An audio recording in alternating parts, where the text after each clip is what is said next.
Hey again, let's talk about tissues. So let me make sure that you've got all the major concepts correct. You didn't fall asleep in any portion of my class. Basically, in general, there's 4 types of basic tissues that we're going to talk about. Do you remember them? Okay. Epithelial, connective, muscle, and nervous tissue are the 4. You should be able to rattle that off, as well as possibly an example of each. Okay, so make sure you can do that. Let's start with epithelial tissue. Their characteristics are very important for what they do. We'll talk about cellularity. That's how many cells are apparently there. It's how many cells that gives it its structure, its thickness, or its density. Its polarity. 2 surfaces that differ in structure and function. So you have 2 surfaces, one on top and one on the bottom, and because they're different, one being apical and one being basal, they're going to have different charges. With different charges, it gives it a polarity. Okay, and you should remember what polarity is from chapters 1, 2, and 3. We went over it. There's going to be specialized contacts, meaning the cells that we're talking about, those great structures of cells that help it be very densely packed, they're going to be hooked together by specific types of junctions. One of those examples we talked about being a tight junction. Okay? And it's going to be definitely supported by connective tissue, so at the basal end, that means just below the bottom of it, you're going to find connective tissue being underneath. Okay, it's inverted but avascular, so it means that there is no blood supply to there.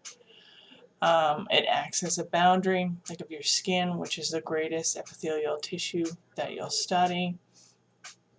And there is regeneration, meaning you know that skin cells slough off because they're dead. Well, you know they have to be replaced or we'd have nothing but blood spewing out of our arms or the rest of our body. So they are replaced from the bottom to the top. Okay. Epithelial cells are classified by their number. If it's a single, it's simple. If there's many, it's stratified by their shapes, squamous, cuboidal, and columnar. You should remember that from class. Okay. We talked about putting those words together. Simple columnar, okay? Simple epithelium. So you should be able to do that and understand how many rows it has of cells and what is the shape. So kind of play with that a little bit in the book. There are glands found in tissue. The exocrine glands are going to secrete products onto body surfaces like your skin or into body cavities. Okay, so if it's going onto the surface, what could that be? Right, it could be sweat or it could be sebum. Correct.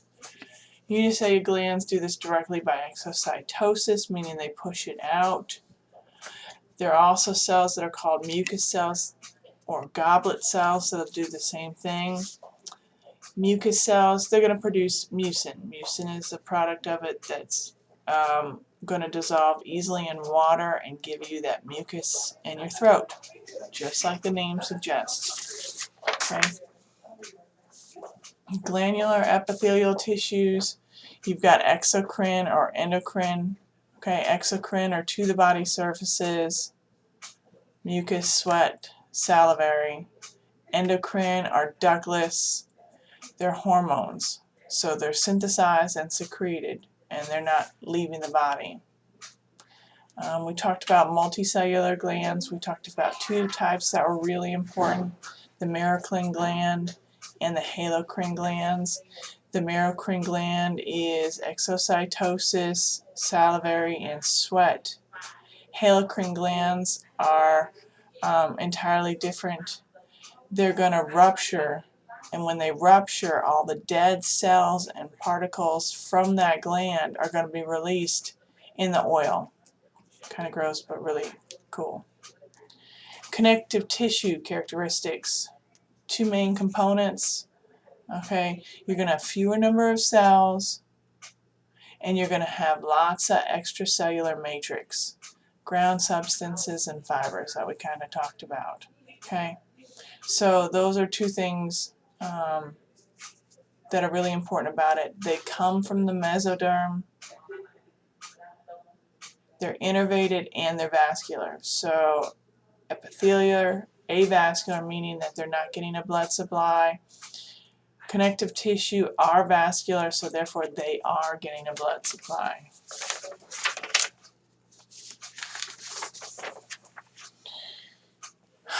Let's see.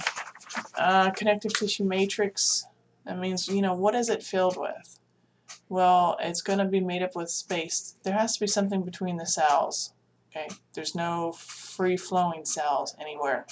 So it has to be interstitial fluid, it has to be cell adhesion proteins, it's going to be prostaglandins, it's going to be lots of fibers. So all those different things are going to hold connective tissue together and give it its strength. Okay. The fibers we're talking about are like collagen and elastic or elastin.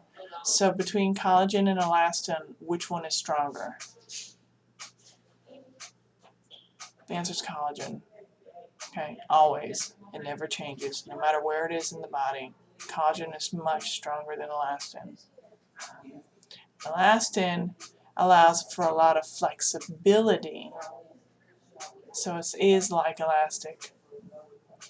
Okay, make sure you study the different types of connective tissue, the areolar, the adipose, reticular, dense, regular and irregular, cartilage, bone, and blood.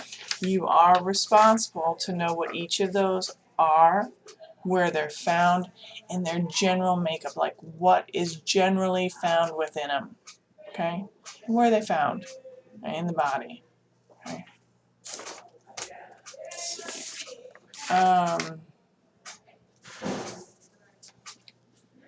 See, we talked about lupus, systemic lupus, what it is, where it's found. Yes, you're required to know about that. Marfan syndrome. Okay. We talked a little bit of nervous tissue, what it is and where it's found. Okay. It's very generalized in your book because we get into it in depth in chapter 11 and 12. Okay, so definitely look through this and know just the basics of it. We talk about muscle tissue characteristics, cellularity, are they vascular, are they specific, okay?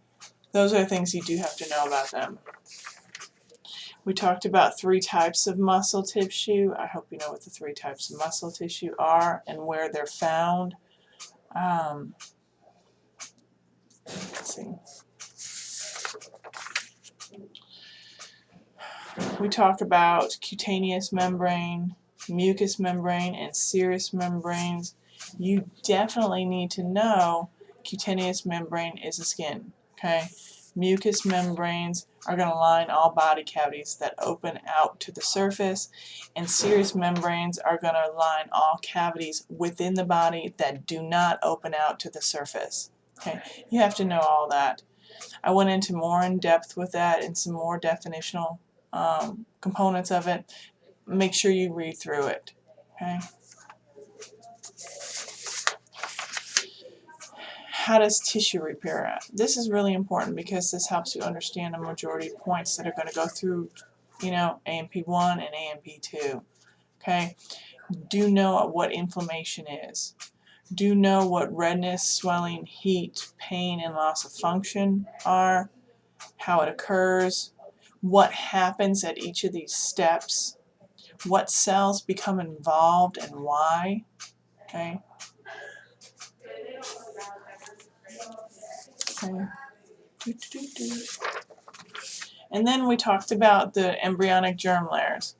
Where does ectoderm come from? Where does mesoderm come from? Where does endoderm come from? And what tissues do they produce? You're required to know it. Okay? And embryonic structure is the last portion that I did talk about. What phases does a cell go from zygote to the germ layers? Which is fairly simple. Okay? And how does it do so? Well, that's cell divisions or cleavage. Okay? Fairly simple. It's starting to get tedious for you.